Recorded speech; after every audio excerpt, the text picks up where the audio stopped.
Boa noite, amados. Tudo bem com vocês? Eu quero deixar uma pequena reflexão com vocês hoje. Eu gostaria de ler um texto para a gente pensar algumas coisas sobre isso. Se você quiser acompanhar, abra em Mateus, capítulo 26, versículos 31 e seguintes, diz assim: Então Jesus lhes disse: Esta noite todos vós vos escandalizareis comigo, porque está escrito: ferirei o pastor, e as ovelhas do rebanho ficarão dispersas. Mas depois da minha ressurreição, irei adiante de vós para a Galileia. Aí pula lá para o versículo 36, e diz assim: Em seguida, foi Jesus com eles a um lugar chamado Getsêmani, e disse a seus discípulos: Assentai-vos aqui, enquanto eu vou ali orar. E levando consigo a Pedro e os 2 filhos de Zebedeu, começou a entristecer-se e a angustiar-se. Então lhes disse: A minha alma está profundamente triste até a morte. Ficai aqui e vigiai comigo. Adiantando-se um pouco, prostrou-se sobre o seu rosto, e orando e dizendo: Meu Pai, se possível, passe de mim este cálice. Todavia, não seja como eu quero, e sim como tu queres.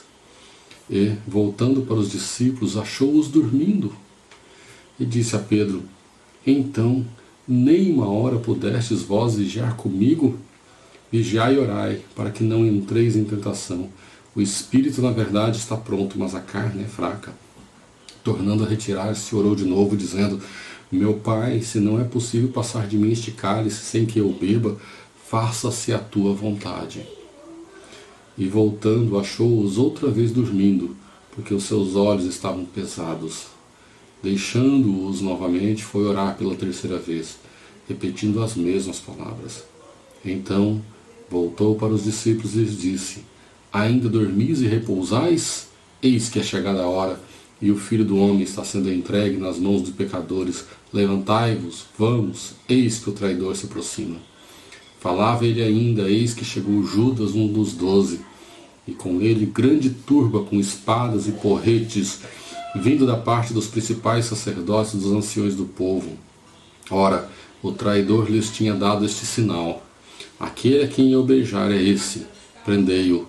E logo, aproximando-se de Jesus, lhe disse: Salve, mestre, e o beijou. Jesus, porém, lhe disse: Amigo, para que vieste?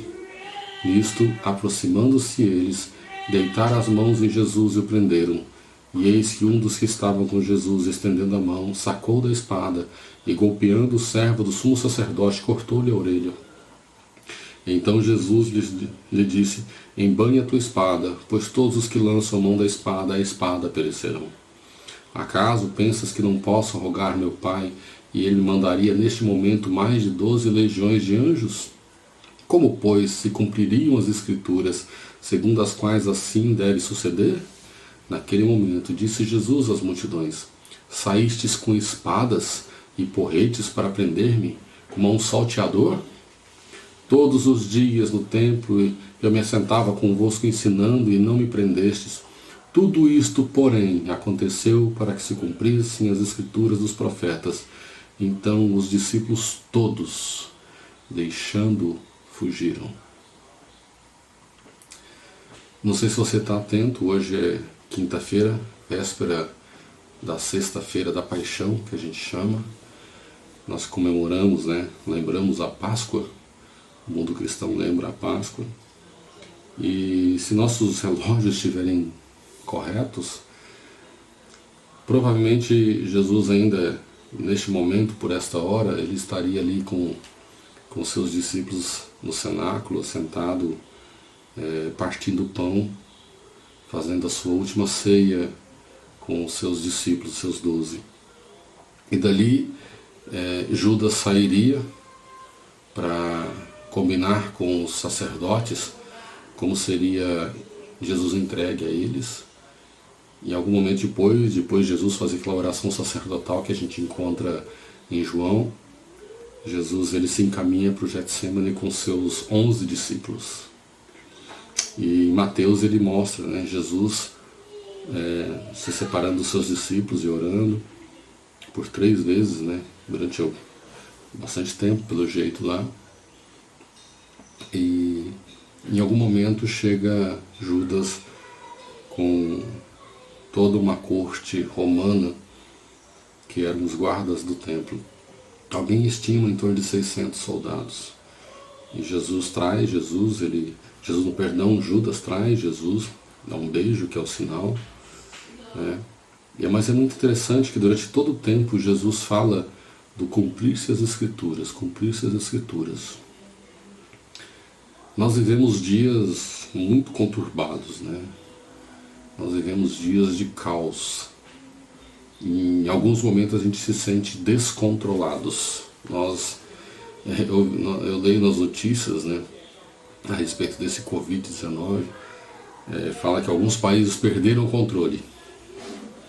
Perderam o controle e a contaminação se alastrou, muitas pessoas morreram, estão morrendo.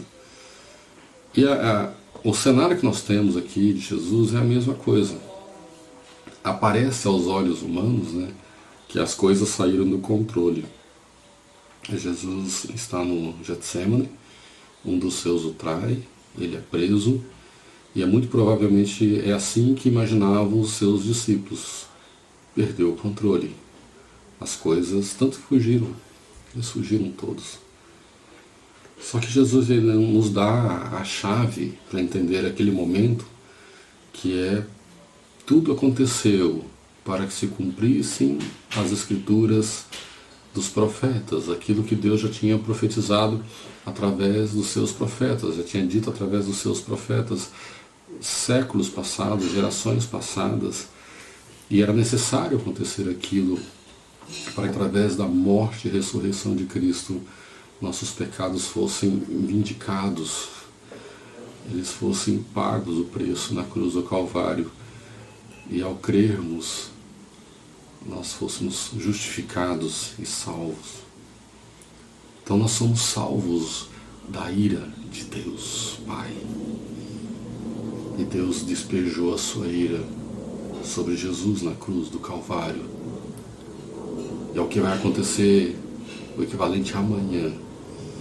E durante toda a noite agora dessa quinta-feira e a madrugada de sexta, porque o judeu ele conta o dia inicia no final da tarde.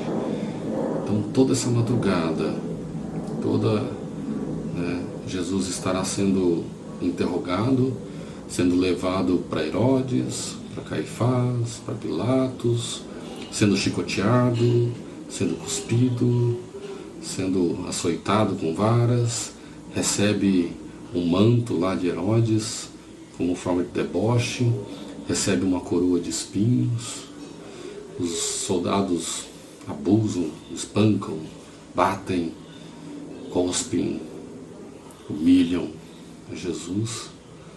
As pessoas que Jesus curou ao longo de sua jornada, do seu ministério, pessoas que deveriam lhe dar gratidão ou testemunho, eles serão aqueles que irão acusá-lo. Serão aqueles que irão escolher Barrabás. Aqueles que Jesus curou. Aqueles a quem Jesus libertou de espíritos malignos. Aqueles mesmos.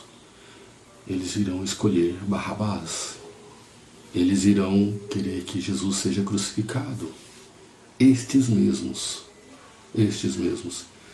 E nós temos um indício disso porque quando Jesus é preso, os seus discípulos fogem. E Pedro, aquele que disse que vai ficar o tempo todo com Jesus, ele é o primeiro a negar. É o primeiro a negar. Talvez o único discípulo que fica de alguma forma mais próximo de Jesus é João, que ele tem conhecidos lá no Sinédrio, e ele entra e ele consegue ouvir, mas ele não está junto com Jesus. Mas ele é o que fica mais próximo, ele é o discípulo amado, né? Mas ele não tem méritos nisso, porque ele fica ali também, ele é um dos que foge. Mas queridos, Deus não perdeu o controle. Deus não perdeu o controle. A agenda de Deus, ela continua andando e contando o tempo e sendo executada de maneira exemplar, de maneira precisa, apesar das aparências que nós temos, apesar de parecer o contrário. Queridos, não é diferente agora. Aquele evento com Jesus foi o maior evento que podia acontecer na face da Terra. Hoje nós temos um evento bem complexo, nem chega nem à sombra daquilo. Mas Deus não perdeu o controle. Deus não perdeu o controle.